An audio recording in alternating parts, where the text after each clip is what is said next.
லைன்ஸ்ன்ற கடையில் ஏற்கனவே நான் புடவை வாங்கியிருக்கிறேன், ஆன்லைனில் பர்ச்சேஸ் பண்ணியிருக்கேன். இதுதான் அட்ரஸ்ஸு, பார்த்துக்கோங்க. இது கடையில் திருப்பி நான் ஆர்டர் பண்ணி வாங்கினா டெய்லி வேர் சாரீங்க. இதெல்லாம் வந்து கட்டிக்கிறதுக்கு நல்லாயிருக்கு. இந்த புடவை எனக்கு ஏற்கனவே ஒரு தடவை வாங்கினதுனால எனக்கு அனுபவம் இருக்குது. இதெல்லாம் 600 to 700 ரேஞ்சில் வரும். ஏன்னா டெய்லி வேருக்கு நல்லாயிருக்கும். வந்து ஒரு ஒரு வயசுக்கு அப்புறம் 50 வயசுக்கு மேலெல்லாம் வந்து சிந்தட்டிக் சாரீஸ்லாம் கட்டினா நல்லா இருக்க மாட்டேங்குது. அதனால் வந்து 50 வயசு 60 வயசுலாம் ஆயிடுச்சுன்னா இனிமேல் அதெல்லாம் கட்டக்கூடாது. கட்டினாலும் ஒரு டிக்னிஃபைடாக இருக்காது. இந்த மாதிரி புடவைகள் கட்டினா கொஞ்சம் டிக்னிஃபைடாக கூட இருக்கும். இது பாருங்கள், இலையாக லீவ்ஸ் மாதிரி வந்திருக்கு புடவை பூரா. சின்ன பார்டர். பெரிய பார்டர் வந்து நான் எப்போவுமே ப்ரிஃபர் பண்ண மாட்டேன். ஏன்னா ஹைட்டு குறைச்சல்.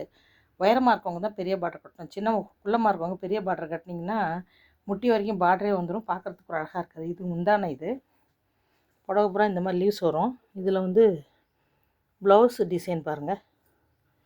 ப்ளவுஸ் இப்படி வருது, சின்ன சின்ன பூ வருது ப்ளவுஸு. இது புடவை ஃபுல்லாக பெரிய பூ, ப்ளவுஸில் வந்து இது மாதிரி சின்ன பூ வருது. இந்த கடையில் ஆர்டர் பண்ணி வாங்கிக்கோங்க. நம்ம கொடுக்குற காசுக்கு ஒருத்தர் கொடுங்க, பார்க்குறதுக்கும் டிக்னிஃபைடாக இருக்கணும் புடவைங்க. எனக்கு அதனால் இந்த கடையை நான் செலக்ட் பண்ணியிருக்கேன். நீங்களும் வாங்கிக்கோங்க. லைக் பண்ணுங்கள், ஷேர் பண்ணுங்கள், சப்ஸ்கிரைப் பண்ணுங்கள்.